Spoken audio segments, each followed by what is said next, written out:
thank you po na sa pag-participate. Handa na po ba kayo? Nakita po natin marami tayong standard, no? Pagdating sa ibang tao. Gusto natin good qualities at mabilis nating ituro ang red flag kapag ang iba na ang pag-usapan. Tama ba? Pero ito po ang real talk ngayon for this morning. Minsan, busy tayo sa pag-check ng flags ng ibang tao, pero hindi natin namamalayan na tayo pala yung red flag sa harap ng Panginoon.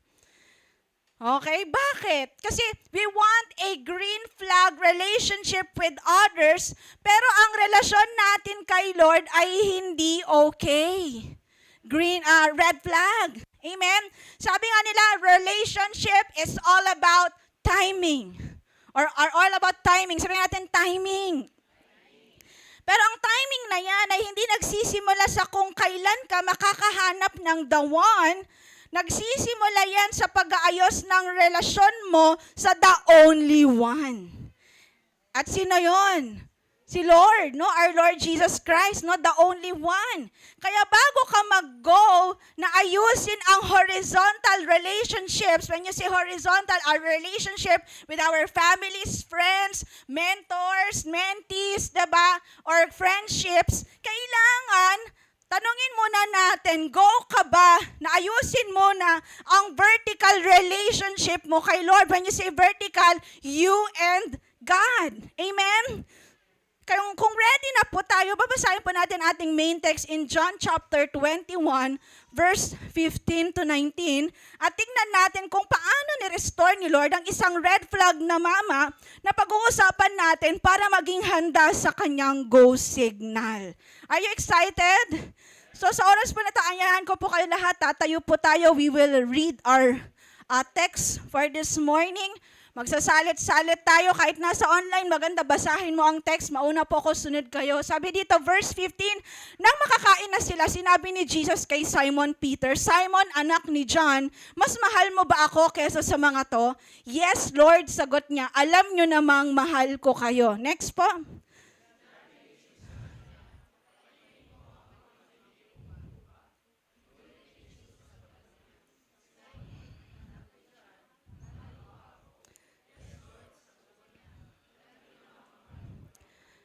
And next, ang sinabi ni Jesus sa kanya, alagaan mo ang aking mga tupa.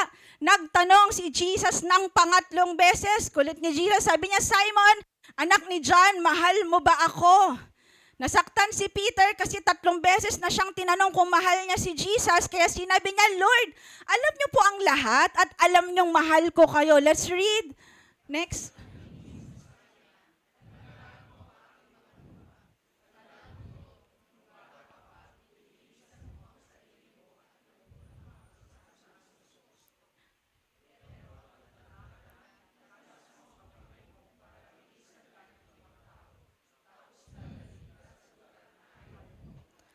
Last verse, basahin po natin. Sinabi ito ni Jesus para ipakita kung paano mamamatay si Peter para bigyan ng karangalan ang Diyos. At sinabi ni Jesus sa kanya, sumunod ka sa akin. And God bless His word. Let's pray, Lord. Marami pong salamat sa umagang ito. Una sa lahat, Holy Spirit, we just want to appreciate, acknowledge you. You are already here. Kanina pa, first service, sa time ng worship namin, we feel your presence, Lord. And thank you, God, for the 1 week na iningatan niyo po kami. Salamat po sa grace mo. Lalo na ngayon as we woke up this Sunday for the grace to be here in church, to raise our hands in worship, to have fellowship with fellow believers. At lalo po ngayon, makikinig po kami ng inyong salita. Dalangin ko po, Lord, lahat ng puso ngayon ay bukas, ang isip ay ready, Lord, na i-absorb ang word mo, Lord God. And I pray, Lord, na wala pong mananakaw na salita sa oras na ito. We seal it by your blood. And I pray, Lord, help us to be transformed by your word. Holy Spirit, minister to us personally. Alam ko po na ang bawat isang nandito ay ready na, Lord, maging teachable as your disciples. We love you and use your servant this morning. In Jesus' name we pray. Amen. Sige po, makakaupo na po tayo. Sino po dito na-encounter nyo na po itong story na to? Can I hear a amen? Alright, ito po ay nangyari after ng resurrection ni Jesus. Nagpakita siya sa kanyang mga disciples at the Sea of Galilee for the third time at gumawa siya ng milagro, no, sa pamamagitan ng miraculous catch of fish bago sila anyayahan mag-almusal. Wow, ang dami nilang ipipindar na isda, no? Almusal. Alright? So intimate ang scene dahil si Jesus mismo ang naghanda ng pagkain at publicly ay personally nire-restore si Peter ng 3 beses. Okay? Dahil bakit 3 beses? Kasi 3 beses din siyang dininay. Tama po ba? So sa pamamagitan ng 3 tanong niya kay Peter kung mahal ba siya nito, nire-reflect niya ang 3 denials, tinetest ang love, obedience at readiness, at ipinapakita ang restoration at grace. But my question this morning is this, gaya ni Peter, kapag humarap tayo kay Lord, ready ka ba na mahalin siya ulit after a series of your failures and betrayal because of sin? Amen? Kasi imagine, no? Hindi ko ma-imagine si Peter, di ba? Di ba ito yung time nag-deny siya and then magkikita sila ni Jesus. Parang nakakatakot yun, di ba? Yung taong may atraso ka, magpapakita sa'yo. Di ba? And let's be honest, maraming tao kahit gusto, hindi pa ready magmahal. Maraming heartbreak, maraming confusion, maraming nagmamadali, nagtatagal or nagtatago sa relasyon. Hindi lang po ito sa romantic, kundi pati sa Panginoon, sa pamilya at sa pagkakaibigan. Kung si Lord kaya ang mag-game kanina, at i-flash po ang pangalan nyo, for example, i-flash yung name ni Jefferson or ni Brendan, ni Ate Beth, no? Tapos, tatanungin ni Jesus ang mga tupa niya, family mo, friends mo, diba? Or mga disciples mo, family mo. Kung si Lord ang mag-game, ano kaya? Thumbs up ba sila or thumbs down? Tingin ninyo, ano kaya ang isasagot nila? Amen? Kadalasan, thumbs down tayo, hindi dahil masama tayong tao, kundi dahil disconnected tayo sa source ng pagmamahal. Amen? Kaya ang tanong ngayong umaga ay hindi yung sino ang para sa akin. I'm not here to preach about that, to look for the one. No, I'm not here. Ang question dapat na sagutin natin sa umagang ito ay what? Lord, handa na ba akong gamitin mo ulit? Lord, handa na ba akong mahalin ka ulit? Amen? May kausap po ba? This preaching is about knowing God first before knowing anyone else. It's about looking into the green flags for us to get ready and fall in love with Jesus all over again, just like Peter. Kaya po join me this morning as we fall in love again with Jesus as we talk about green flags with Jesus. Go ka na ba ulit magmahal? So, di bang tanangin mo yung katabi mo, go ka na ba ulit magmahal? Sige, tingnan nyo. Oo, magmahal ng bilihin siguro, no? Amen? Alright? So, we have 5 green flags that we will talk about this morning. How to know the signs if go ka na ulit magmahal. Alamin kaya natin, ano yung mga green flags na ito? Green flag number 1. Anong sabi dyan? Magpakita ka, or English, mahina po ata. Show up, alright? In verse 21:15a, sabi dyan, nang makakain na sila, sinabi ni Jesus kay Simon, Simon, anak ni John, mas mahal mo ba ako kaysa sa mga to? Sabi ko nga kanina, yung nangyari sa kanya, yung dininay niya si Jesus, I believe after that, katakot-takot na sadness, depression ang naranasan ni Peter. Kasi pambihira, yung master mo, yung sinasabi mong friend mo, binetray mo. Diba? Publicly binetray niya yung master niya. And maybe he was traumatized by his own failures. Ang normal na reaksyon ng isang tao kapag may kasalanan, anong ginagawa? Nagtatago. Tama ba? Remember Adam and Eve, nagtago sila. Alam nyo, ang restoration ay hindi nagsisimula sa perfection, kundi sa presensya, sa pag-show up. Amen? Hindi kinausap ni Jesus si Peter nung nagtatago ito o nung lumayo. Kinausap niya si Peter nung lumapit ito sa dalampasigan at sumabay kumain. Hinarap ni Jesus ang trauma ni Peter sa gitna ng isang hapagkainan. Alam niyo po, ang isang taong ready na, hindi na nagtatago. Tama ba? Sa ministry man yan, sa family, or sa relasyon, ang unang go signal na green flag ka na ay kapag tapos na ang panahon ng iyong excuses. Amen? You see, Peter is already ready kasi nagpakita na siya kay Jesus, kaya nga sumama siyang kumain eh. Alam niyo, nung sinabi niya, "Uy, Peter, nandan si Jesus." Actually, nakahubad siya na siyang suot pang itaas. I think kumuha siya ng damit. Nagdamit siya agad. Di ba? So parang, di ba kung ako yon, kung may atraso ako, baka medyo magtatago ko. Si Jesus yun, di ba? Pero talagang tinapangan niya. Nagpakita siya kay Jesus nung time na yon. Amen?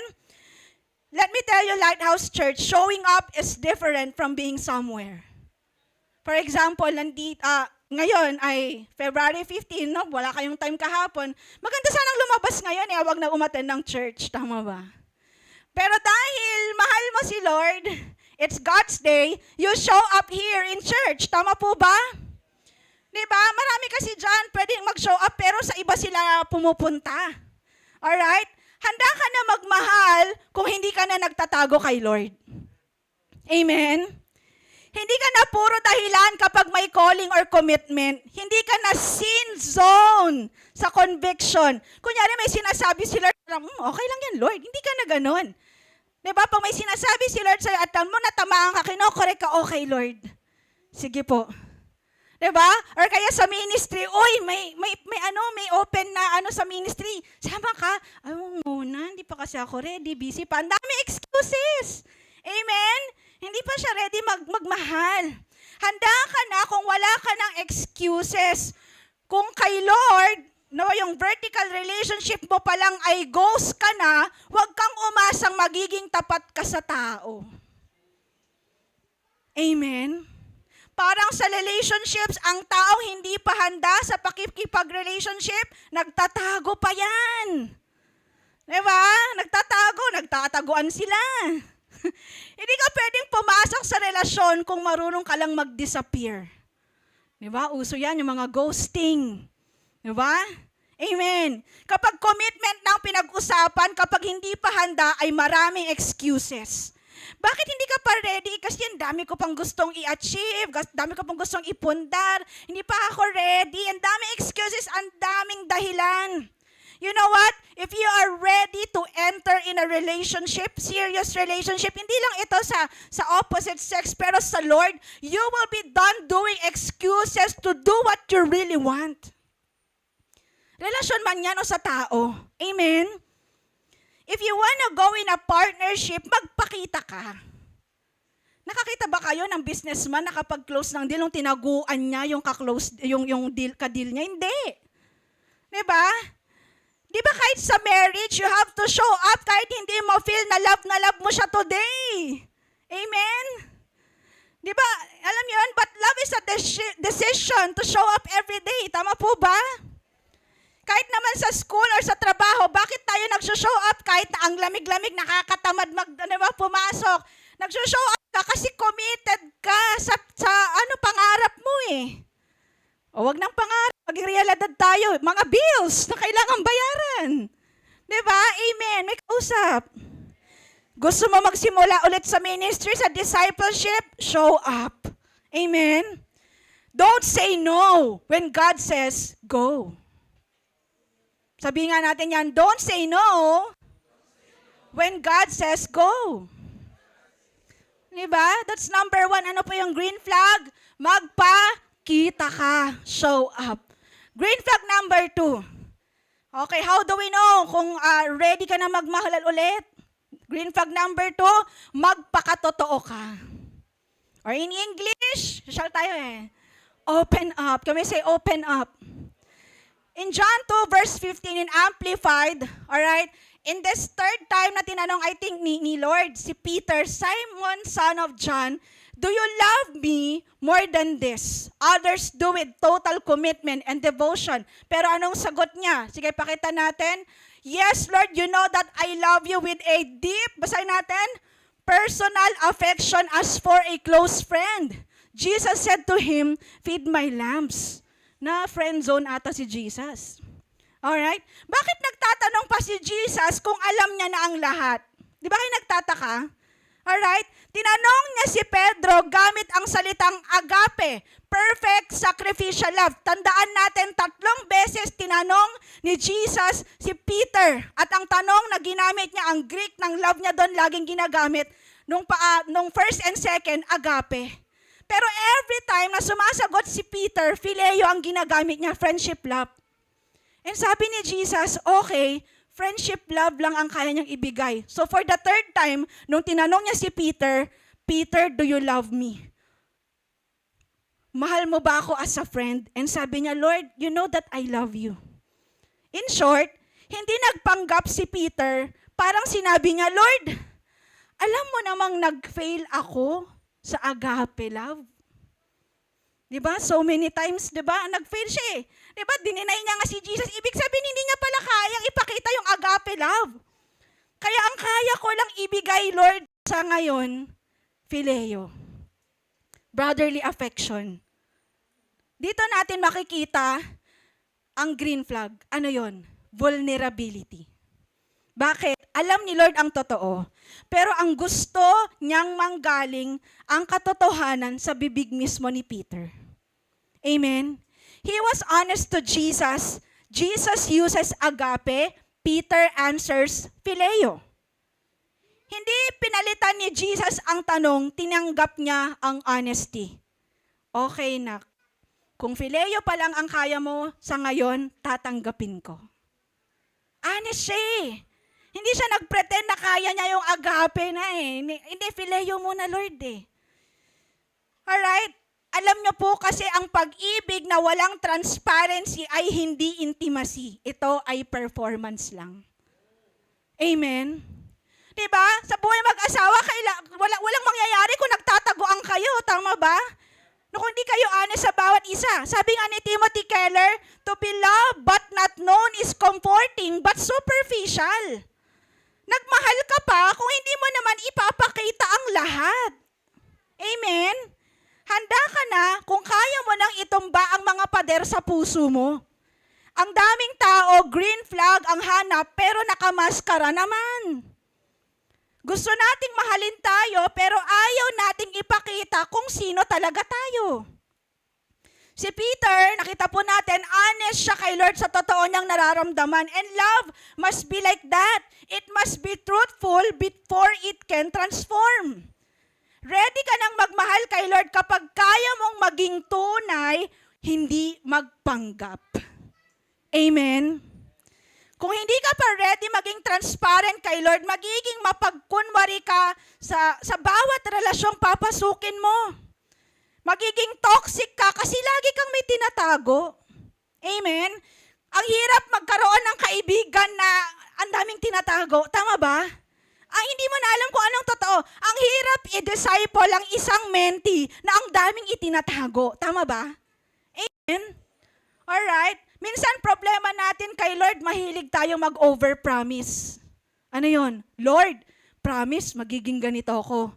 Lord, pag sinagot mo yung prayer mo, prayer ko, promise. Ang dami ng ating promise kay Lord. Hindi ba parang familiar? Si Peter ganyan din eh. Lord, hindi kita ibebetray, promise. Lord, mamahalin kita kahit anong mangyari, talikuran ka ng lahat. Ang dami niyang prinamis kay Lord. Tama ba? Amen? Nag-fail siya eh. Ang green flag na disciple, anak, or partner ay yung taong hindi takot ipakita ang totoong level ng pagmamahal. Huwag kang mag-overpromise kay Lord kung hindi mo naman kaya. Be real. Sabi mo sa katabi mo, be real. Parang sa discipleship, mahirap kapag hindi ka nag-o-open up. Amen? Kamusta ka? Okay lang po ako. Talaga bang okay ka lang? Okay lang po ako. Di ba 3 times din uulitin? You know what? In discipleship, do not be heavily guarded. Hindi mo may experience fully ang pagmamahal if you are putting walls in you. Amen? Kasi sa totoo lang, ang discipleship, pakialamanan talaga yan ng buhay. Di ba tatawag, bakit naman tong mentor ko, tanong-tanong ako, lahat na lang pinapakialaman. Ganun talaga. Amen? Malalaman mong go ka na in a relationship if ready ka na mag-open up ng nararamdaman. Bakit ang totoo, sabihin na natin, hindi naman kasi madaling mag-express ng feelings. Tama po ba? Hindi siya madali. Pero kung ready ka na, sasabihin mo, you will open up. So ano po yung pangalawa na green flag? Open up or magpakatotoo ka. Pangatlong green flag, or in English, fess up. Alright? In verse 17, pakita natin doon, no? Nung tinanong siya, pangatlong beses, ang naramdaman ni Peter, nasaktan si Peter. Pakita natin yun, di ba? Nasaktan si Peter. Na-hurt siya. 3 times na dinenay si Jesus, 3 times din siyang tinanong. Jesus did this because he was dealing what he had done. Baka iniisip nyo, napaka-bully naman ni Jesus. Paulit-ulit yarn. Di ba? Kailangan ulit-ulitin, Lord. Di ba? But you know what? He was not bullying Peter. He was actually healing him. Fess up is what? It's an informal verbal phrase meaning what? To admit, acknowledge, or confess a wrongdoing, mistake, or something hidden. Ang fess up ay pwede rin gamitin to urge someone to tell the truth or take responsibility of their actions. Sa Tagalog, dapat willing magpa-correct. No, Taglish lang din yan na willing mag-admit. Amen? And Peter was hurt, pero hindi niya sinabing ayaw niya na, pero sinabi niya pa rin, mahal niya si Lord. Amen? Amen? Go signal na pala kapag hindi ka na prideful. Kung ma-pride si Peter, nasaktan ako, hindi na kita kakausapin. You are willing to hear others and admit your mistake. Amen? Ang isang green flag na Christian ay hindi yung walang mali, kundi yung teachable. Sabi mo sa katabi mo, teachable ka ba? Nung nasaktan si Peter, kita nyo, hindi siya nag-walk out. Hindi siya nagtampo. At hindi siya nag-leave sa group chat. Group chat ng mga disciples, no? Nag-leave no? Alam niyo, maraming ganyan, pag nasasaktan, nag-leave, nag-block. Sa halip, nag-surrender siya. Nasasaktan ako, Lord. Pero Lord, alam niyo po ang lahat Inamin niya na wala siyang maitatago. Alam niyo, go ka na magmahal kung handa ka na, di ba? At hindi ka na balat sibuyas o pikon kapag nako-correct. Kung bawat saway ng leader or bawat puna ng magulang ay ikinasasama ng loob mo, hindi ka pa ready sa go signal ni Lord. Hindi ka ready kung ayaw mong harapin ang past pain or failures mo. Amen? Pride is a red flag. Humility is a green flag. Pride blocks our growth, but humility teaches us to grow and be more Christ-like. Amen? Kasi ang taong laging tama sa sarili niyang paningin ay mahirap mahalin at mahirap din sa totoo lang gamitin sa ministry. Ko-correct ka ng mentor mo na ministry mo, ay mali yan, ay hindi, tama ako. Di ba? Kahit sa buhay mag-asawa, di ba parang hindi kailangan kung sino yung tama at mali. Ang mahalaga, magkaayos kayo.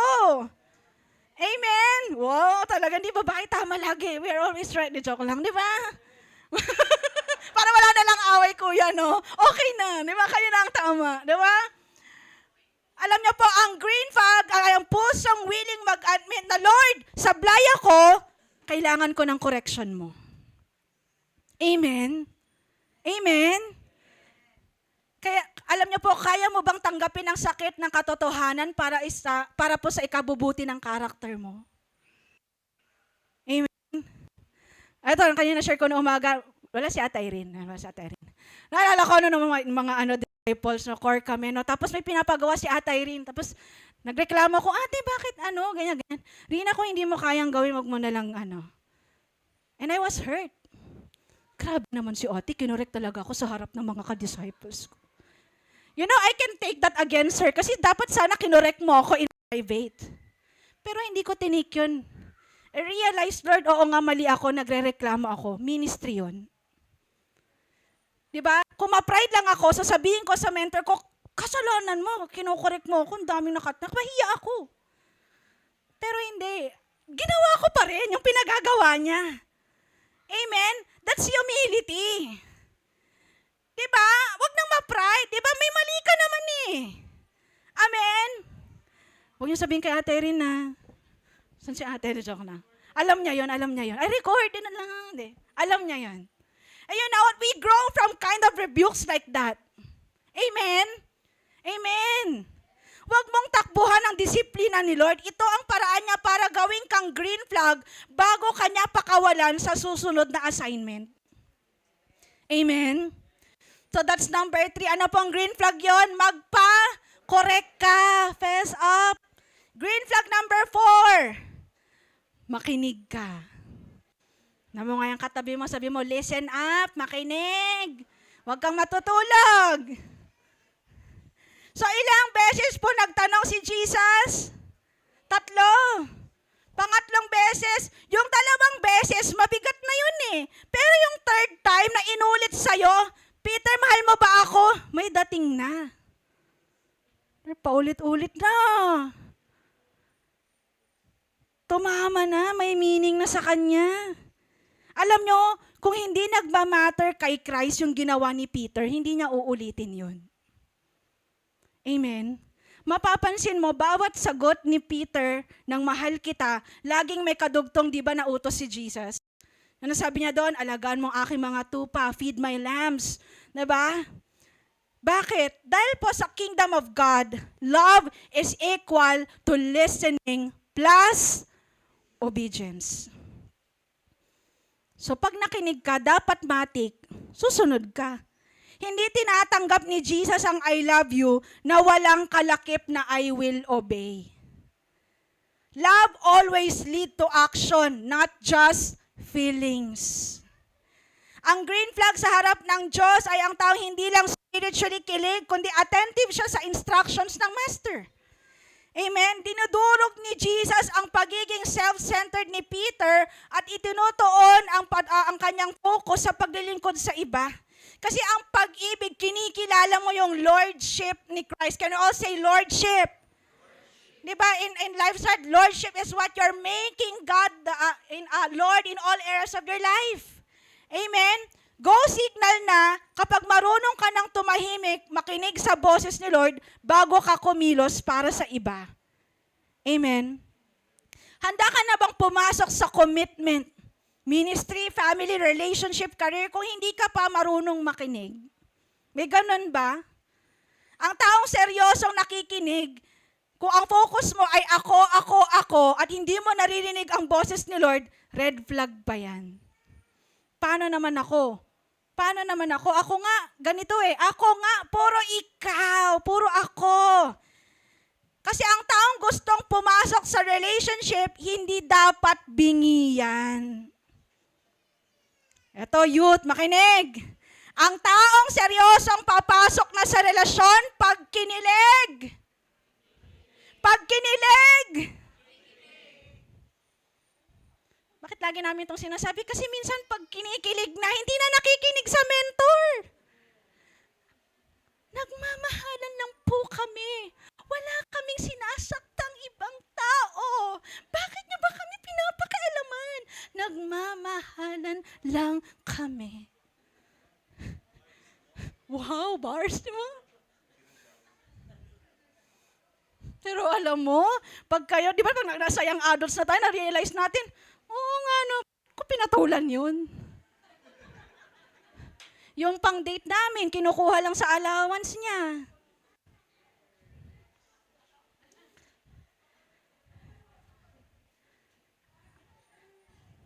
Kasi again, gaya ni Peter, part ng pakikinig mo sa Lord ay ang obedience mo. Nire-rebuke ka kasi may nakikita hindi sila maganda. Minsan kaya KJ ng mga mentors. Amen. May tamang timing sa lahat. Amen. Ang problema, lalapit sa mentor, hindi rin ang pala gagawin yung ina-advise. Lumapit ka pa. Nagpahingi ka pa ng advice. Nakikinig ba talaga sa Holy Spirit or nakikinig ka lang sa sarili mong gusto? May kausap, hindi po ako galit. Listen this, ang green flag ay ang taong marunong tumahimik para makinig sa plano ng Diyos. Listen before you leap. Listen before you lead. Amen? Ay, little example ko lang, di ba yung sa sex, si IZ, di ba? Binabash siya ngayon kasi bakit daw kailangan pang antayin ang go signal ng asawa. Hindi nila magets kasi they don't have a relationship with God. And in marriage, you have to submit to your husband. Amen? Sabi ko na, hindi nila magets kasi wala ang vertical relationship kay Lord. Tayo naiintindihan natin kasi asawa niya yun eh. Amen? So, importante ang pakikinig. Sabi mo sa katabi mo, makinig ka. Ang love kay Jesus ay laging may kasunod na obedience, hindi emotion lang. Dapat may mission. Amen? Go signal na kapag marunong kang makinig kahit hindi pabor sa'yo. Minsan kinokorek na, umaangal pa. Love that doesn't listen doesn't last. Love that doesn't listen doesn't last. Amen? Nandiyan pa po ba kayo? Oo, kasi listen up to eh. And last, kung may listen up, green flag number 5, and we're done, manindigan ka. Speak up. Sabihin natin, speak up. In verse 17, anong sinabi ni Peter? Lord, paulit-ulit naman, Lord, alam niyo po ang lahat at alam niyong mahal ko kayo. Parang ramdam niya yung frustration ni Peter, no? Parang, paulit-ulit na. Alam niyo, Peter, even though he was hurt, nagsalita. May iba, kapag galit, hindi na sasalita. Diba? Hindi siya nag-silent treatment kay Jesus. Diba? Pag ganyan tayo, pag galit tayo, bahala ka. Diba? Bahala ka dyan. Ikaw, makiramdam ka. Diba? Yan tayo minsan, mga girls, pag tinatoyo, diba? Hulaan mo kung anong gusto ko. Saan mo gustong kumain? Bahala ka. Diba? Ganyan eh, no? Sa halip, ginamit niya ang boses niya para manindigan. Sabi niya, Lord, alam mo ang lahat. Mahal kita. At ito ang green flag. Ang kakayahang magsalita at magpahayag ng commitment kahit sa gitna ng pressure, sakit o pag-aalinlangan. Lord, nasaktan ako sa rebuke mo, sa correct mo, pero gusto kong sabihin sa'yo, mahal kita. Si Peter, hindi na siya nag-inarding, ano ba naman si Lord eh, yuko nga. Oh, bebe. Diba, sinabi ko na nga 2 times, ulit-ulit, bahala ka dyan, di ba? Pwede namang hindi niya nalang sagutin si Lord kasi alam niya ni. Pero seryoso na siyang magmahal ulit kay Jesus. Sinabi niya yung totoo niyang nararamdaman. He is ready to express everything. Marami, kapag tinanong ni Lord kung mahal siya, ang daming excuse, anak, mahal mo ba ako? Hindi pa, Lord, busy pa ako, tsaka na lang, Lord, pag okay na ako, tsaka ako babalik. Hindi makapagsalita minsan. Ito pa nakakatawa. Sinabihan ka ng I love you. Anong sagot mo? Thank you. God bless. O, di ba? Sabi ni Gianna. Ibig sabihin, hindi pa talaga ready magmahal. Hindi pa ready maging committed. Pero iba si Peter, kahit anong nararamdaman or nasasaktan, magmamahal pa rin. Ang taong handa ng magmahal ay hindi no comment or sin zone pagdating sa paninindigan. Diba? Bakit mo ako love? Basta. Na yun. Kapag seryosang isang tao, sasagot siya ng tama kahit nasasaktan siya. Sa discipleship, family, or ministry, di ba pag i-correct tayo, parang ganun kay ate, pwede ko naman siyang sagutin ng pabalang eh. Hoy, ate, grabe ka. Pero di na ako umimik. Diba? Sige, gagawin ko na lang yung trabaho ko. Ang green flag ay yung marunong makipag-usap para ayusin ang relasyon. Amen? Hindi yung walk out ka, di ba wala na nangyari, hindi na i-resolve. Sabi ni Charles Dickens, never close your lips to those whom you have opened your heart. Kung mahal mo si Lord, ipagsigawan mo. Kung gusto mong maglingkod, sabihin mo. Amen? Gusto mo lumago ang relationship mo kay Lord, nagtatago ka naman sa mentor mo. Kapag kinakamusta ka, nonchalant. Speak up. Amen? Wala na po akong kausap. Lord, hindi na po sila nag-speak up. Amen? Ay, wala pa rin, Lord. Amen? Mahal mong asawa mo, okay naman yung minsang ipakita sa actions, pero iba pa rin when you say it to the person. Tama ba? Di ba kahapon, I think, di ba may appreciation. Iba yung narinig mo eh, na uy, grabe, mahal, love na love kita. Di ba? Sa mga disciples mo, when was the last time you appreciate? You know what? I appreciate you for showing up. Sa ministry, when was the last time ini-appreciate mo yung mga kasama sa amin? Uy, grabe, good job guys. Ang galing ng worship. Amen? Speak up. Amen? O nasa tamang season ka naman na to pursue someone. O wag muna ako nag-aaral, no? Wait muna, Brad. Wait muna. Paano malalaman kung may pagkasa ka if you will not speak up? Amen? O sa mga young adults, mamaya, no? Kita-kits tayo sa mga university peeps, no? Ano pa? People want to know what you feel. So share it. Huwag kang papasok sa relasyon para lang makipagtaguan ng emosyon. Ano yun? Hulaan? Amen? Listen, ready ka na kapag kaya mo magsalita ng totoo kahit mahirap. Amen? May kausap? So balikan natin, recall our points, no? Let me call the music team. 5 green flags with Jesus. Number 1, show up. Number 2, open up. Number 3, face up. Number 4, makinig ka. Listen up. Number 5, speak up. So sino ba dito may natutunan siya this morning? Isang malakas na palakpak sa Panginoon, yung the best na palakpak, yung palakpak na nagmamahal. Amen? Pero alam niyo po, itong 5 ito, tandaan po natin, ang pag-go ulit na mahalin si Jesus, and even in any kind of relationship, it comes with a price. And what are those price? Number 1, the sacrifice. Can we all say sacrifice? Verse 18, sabi dyan, tandaan mo to, nung bata ka pa, binibisan mo ang sarili mo at pumupunta ka kung saan mo gusto. Pero pag matanda ka na, tataas mo ang kamay mo para bihisan ka ng ibang tao, tapos dadalhin ka sa lugar yung mong puntahan. Alam niyo, hindi porket sinabi ni Lord na go, ay magiging smooth lahat.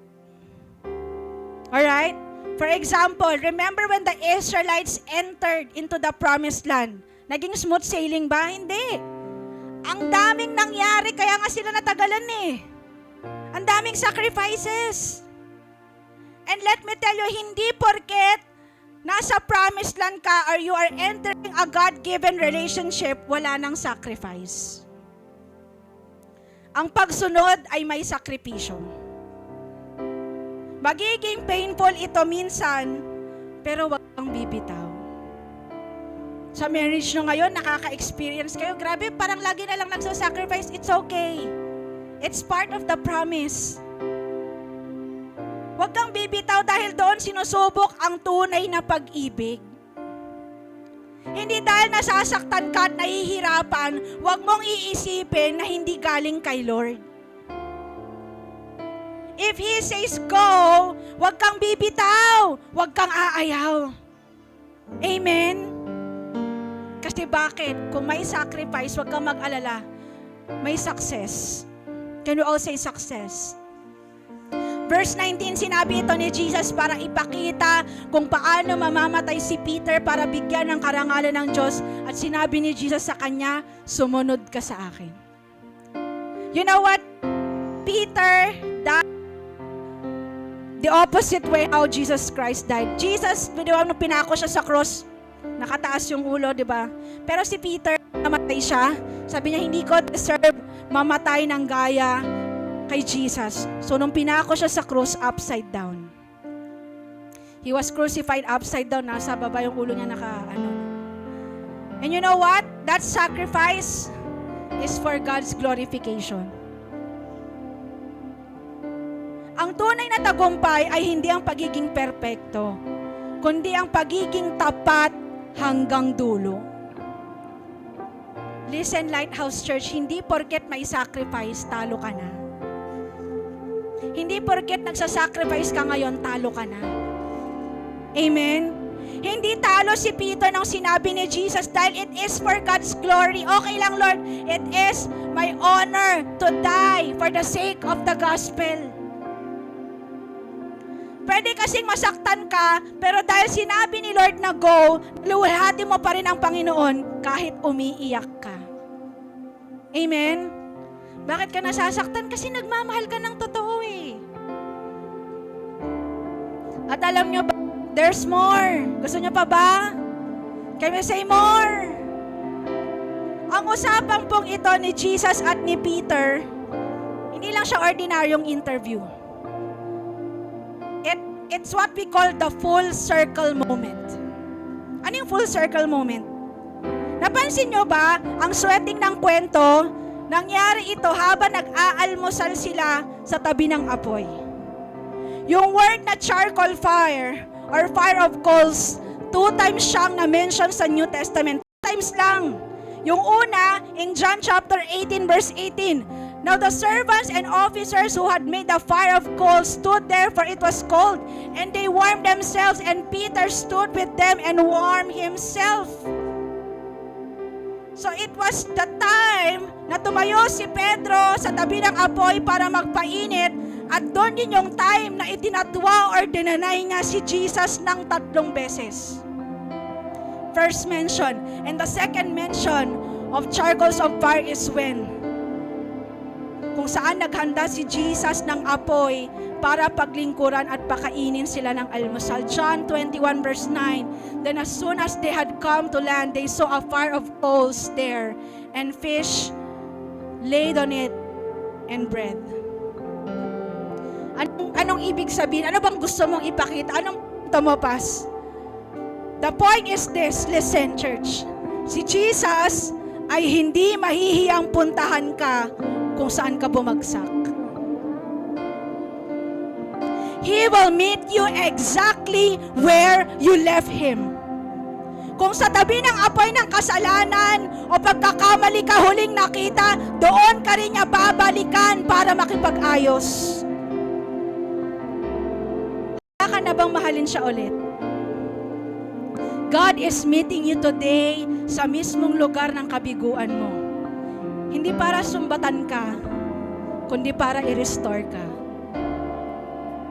Sa huling bahagi ng ating passage, sinabi ni Jesus ang 2 salita, follow me. Alam niyo ba kung bakit ito matindi? Dahil ito rin ang eksaktong salita nung sinabi ni Jesus kay Peter nung una silang magkita sa dagat ng Galilee. Sabi ni Jesus noon, Peter, follow me, and I will make you fisher of men. Sa mundong ito, kapag nag-fail ka, canceled ka. Jesus, ang failure mo ay hindi dulo ng iyong calling. Amen. Nung sinabi ni Jesus ang follow me, para niyang sinasabi, Peter, balik tayo sa day 1. Burado na yung denial mo. Balik pa rin ang calling mo. Tara, arangkada tayo ulit. And it's the same way with you. Sinasabi ni Lord sa'yo, you know what, Jefferson, Brendan, Mitch, Balik tayo sa day 1 kung saan ka nawala. Doon kita babalikan para magsimula ulit. Amen. Amen. Right now, come on, let's just all stand. And you know what? This is a beautiful story. Na minsan tayo na ngayon may kukulang pero si Lord pa rin yung gumawa ng paraan para i-reach out tayo. Tayo yung pumapalpak pero si Jesus pa rin yung gumagawa ng paraan para bumalik tayo. What an amazing love. And right now as you close your eyes, I want you to sing this song. All of our hearts. Amen. Bago ka tumingin sa green flags ng iba, tingnan mo muna ang green flag ni Jesus sa buhay mo. He showed up, He opened up, He stayed even when you failed. Kaya ang tanong ni Jesus ngayong umaga, mahal mo ba ako? Kung ang sagot mo ay opo, Panginoon, huwag ka nang matakot sa nakaraan mo. Jesus is inviting you today for a fresh start. Isa lang ang utos niya. Follow me. Follow me. And if you want to follow Jesus, I want